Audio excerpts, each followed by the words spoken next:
Hello नमस्कार, स्वागत आहे तुमचं माझ्या यूट्यूब चॅनलमध्ये, ज्याचं नाव आहे कोमल शेरी डायरीज। तर आज आपण एक अंड्यापासून आगळीवेगळी अशी रेसिपी बनवणार आहोत। त्याचं नाव आहे अंडा मसाला।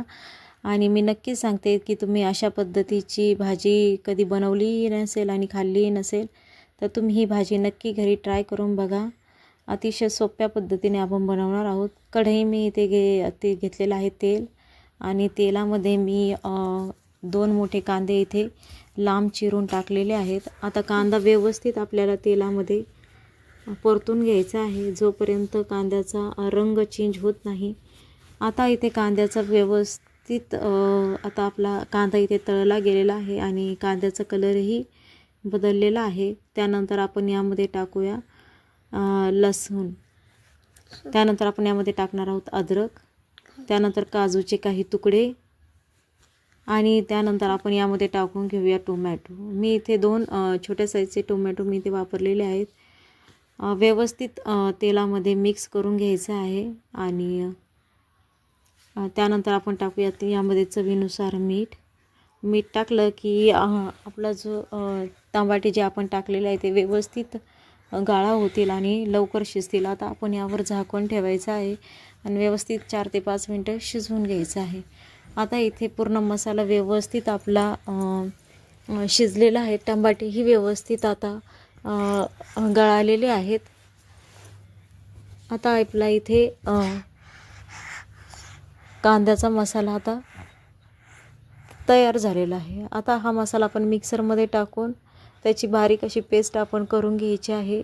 त्यानंतर मी यामध्ये टाकत आहे 1 मिरची, थोडीशी कोथिंबीर, आणि झाकण लावून आपण हे वाटण तयार करून घ्यायचं आहे। मी इथे अजिबात पाण्याचा वापर केलेला नाही आहे, कारण की टोमॅटोमध्ये ऑलरेडी पाणी असतं, त्यामुळे ते व्यवस्थित आपला मसाला बारीक वाटला जातो। त्यानंतर तेलामध्ये टाकलेले आहे जिरे, दालचिनी आणि तमालपत्र, आणि जो वाटलेला आपला मसाला आहे तो आपण यामध्ये मिक्स करून घ्यायचा आहे। तेलामध्ये व्यवस्थित परतून घ्यायचा आहे मंद आचेवर।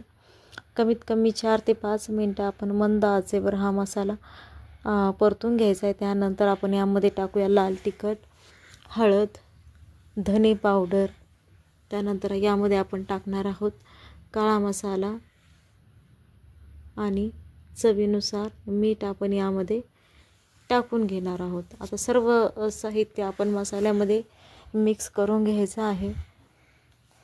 पुन्हा आपण व्यवस्थित 4 ते 5 मिनिटं मसाला परतून घ्यायचा आहे। तुम्ही बघू शकता आता मसाल्याला व्यवस्थित असं तेल सुटायला लागलेलं आहे आणि कलरही खूप सुंदर आलेला आहे आपल्या मसाल्याला।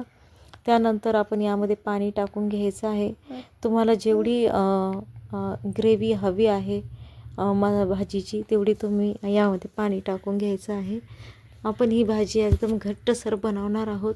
यामध्ये आता भाजीवर आपण झाकण ठेवून 5 ते 10 मिनिटं व्यवस्थित शिजून घेणार आहे।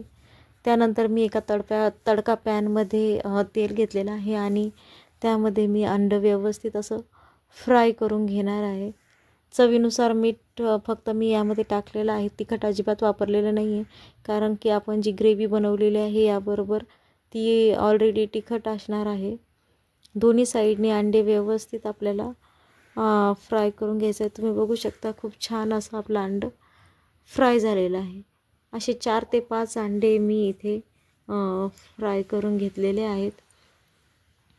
आता आपली ग्रेव्ही ही व्यवस्थित इथे तयार झालेली आहे आणि तेलही आलेलं आहे। चांगली अशी रस्सेदार आपली ग्रेव्ही इथे तयार झालेली आहे, तुम्ही बघू शकता।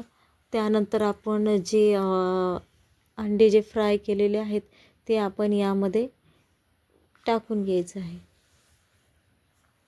अगदी युनिक अशी रेसिपी आहे। तुम्ही ही रेसिपी घरी नक्की ट्राय करून बघा आणि मला खात्री आहे तुम्हाला ही रेसिपी नक्की आवडेल आणि खायलाही खूप छान लागते। त्यानंतर पुन्हा 2 ते 3 मिनिटं झाकण ठेवून आपण वाफ घेणार आहोत भाजीला। आता भाजी इथे तयार झालेली आहे। यावर आता आपण कोथिंबीर टाकून व्यवस्थित अशी सर्व करून घ्यायची आहे। या पद्धतीने तुम्ही अंडा मसाला घरी नक्की ट्राय करून बघा आणि मला कमेंटमध्ये सांगा। आणि जर तुम्हाला हा व्हिडिओ आवडला असेल तर माझ्या चॅनलला सबस्क्राईब करायला विसरू नका. अशाच तुम्हाला नवनवीन रेसिपीचे व्हिडिओ बघायचे असतील तर माझ्या चॅनलला सबस्क्राईब करा, हा व्हिडिओ शेअर करा आणि व्हिडिओला लाईक करायला विसरू नका. धन्यवाद.